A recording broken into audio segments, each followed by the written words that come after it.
갈수록 장기요양 등급을 받는 게 정말 어려워졌습니다. 요즘 들어 생기는 사회적인 현상들이 좀 있어요. 노인 인구가 갈수록 급격하게 증가된다는 건데요. 자, 그렇게 되면 어떤 문제가 발생을 할까요? 예산은 정해져 있기 때문에 등급을 받기가 참 까다로워진 게 현실입니다. 분명 우리 어르신들, 우리 어머니, 아버지 치매도 있으시고 신체 능력이 별로 안 좋으셔서 거동도 잘 안 되시는데 불구하고 거절을 당하시거나 굉장히 오랜 시간이 걸리는 경우가 너무 많더라고요. 그래서 오늘은 제가 50인 이상의 어르신들을 등급 신청을 받고 노하우들을 알려드리기 위해서 이런 영상을 찍게 됐습니다. 이 제도를 잘 모르시는 분들은 뭐 그거 등급 안 받으면 우리 어머니 아버지 케어 못해라고 말씀하시는 분들이 있어요.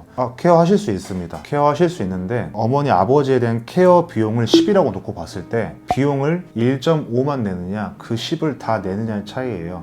이 등급을 받게 되시면 우리 어머니 아버지를 케어하는 비용의 85%는 국가에서 지원을 해준다는 뜻입니다. 그리고 앞으로 말씀드릴 두 가지를 잘 지키는 분들이 정말 높은 확률로 장기요양 등급을 안전하게 잘 받는 걸 제가 경험을 했습니다. 우선 장기요양 등급이 정확하게 뭔지 궁금해하시는 분들이 있을 거라고 저는 생각이 들어요. 그래서 도대체 그게 뭔데 그렇게 받기 힘드냐라고 물어보실 텐데 정말 간단하게 설명을 드리자면 장기요양 서비스를 이용하기 위한 그런 지원을 받기 위해 꼭 필요한 등급이라고 생각하시면 돼요. 현재 우리 대한민국에서 진행하는 장기요양 인정 등급은 1등급부터 5등급 그리고 인지 지원 등급까지 있는데 각각의 어르신 인지 상태와 신체 상태를 공단에 있는 직원분들이 인터뷰를 오셔서 어르신이 어떤 등급에 적합한지를 구분해주는 단계라고 생각하시면 됩니다.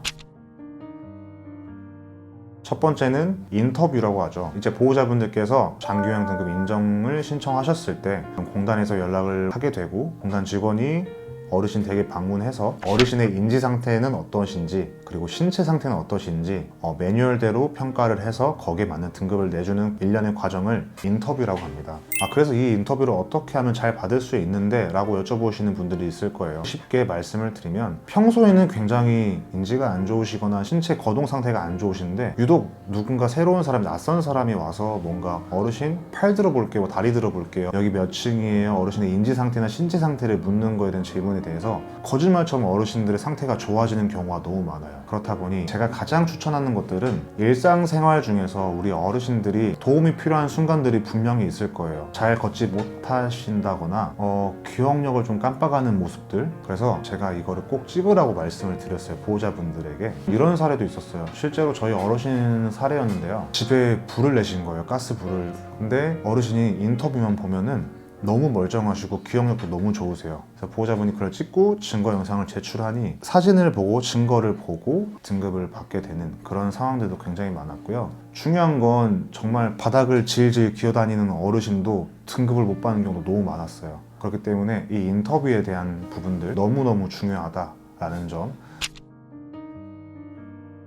두 번째로는 의사소견서예요. 이제 이 인터뷰를 마치고 나서 우리가 해야 되는 업무 중에 하나가 의사소견서를 제출해야 돼요. 이런 분들 계실 거예요. 우리 어머니 다니는 병원이 너무 많은데 어느 병원에 가서 의사소견서를 제출해야 할까요? 라고 물어보시는 보호자분들도 분명히 계세요.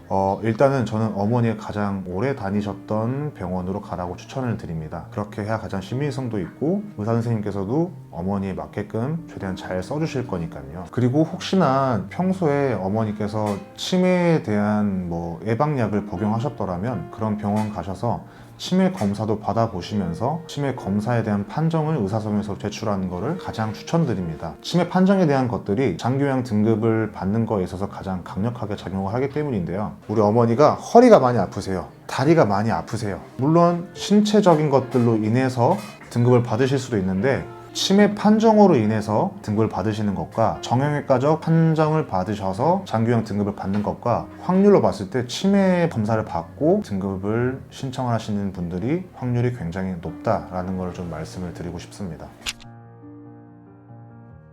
자, 이제 비용에 대해서 제가 말씀을 좀 드리려고 해요. 우리 이전 영상에도 비용에 대해서는 나와 있긴 하지만 이 장기요양 등급을 받았을 때와 받지 않았을 때에 대한 비용 차이를 알려드리려고 합니다. 10원 단위까지 제가 계산해서 나눠드릴 수는 있는데 그렇게 하지 않고 그냥 편하게 어르신이 하루 정도 센터에 다니시는 걸 5만 6천, 5만 7천 얼마 이렇게 등급별로 나눠져 있긴 한데 그냥 러프하게 6만 원으로 잡겠습니다. 계산하기 편하게. 그러면은 우리가 등급을 받지 않고 센터를 다니고 싶으실 때는 하루 6만 원에 대한 비용을 전액 본인 스스로 온전히 100% 전부 다 자기가 부담을 해야 되고요. 거기에 우리 어르신들 센터에서 식사하시죠.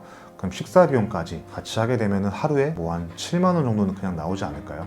그런데 장유형 등급을 받으셨을 때 최대로 내는 금액의 비율이 15%인데요. 더 낮아질 수가 있다는 말이에요. 어떤 분들은 6%를 내고 어떤 분들은 9%를 내고 어떤 분들은 전액 무료로 다니실 수 있는 그런 방법들이 있는데 거의 대부분이 자부담 15%이기 때문에 15%를 그 기준으로 설명을 드리겠습니다. 6만 원에 15%면 얼마죠? 9천 원이네요. 하루 9천 원이에요. 저희 같은 센터는 하루에 간식 2번 그리고 식사 2번까지 다 하는데 6천 원 정도가 들거든요. 그럼 9천 원에 6천 원을 더하면 하루 15,000원이라는 금액이 산정이 됩니다. 장교양 등급을 받은 분들은 하루 15,000원으로 우리 부모님들의 하루를 케어할 수가 있게 되는 거예요. 자, 제가 지금까지 설명을 좀 요약해서 해봤는데요. 제 나름대로의 엑기스만 뽑아서 설명을 드렸는데도 불구하고 조금 어렵지 않으세요? 그래서 제가 센터를 방문해서 꼭 상담을 받아보시는 걸 추천드리는 이유입니다. 그럼에도 불구하고 나는 도움받지 않고 내 스스로 한번 해볼래 라는 분들도 꼭 계세요. 그래서 그런 분들은 여기 제가 사진 띄워놨으니까요. 이 사진대로 진행을 해주시면 되겠습니다.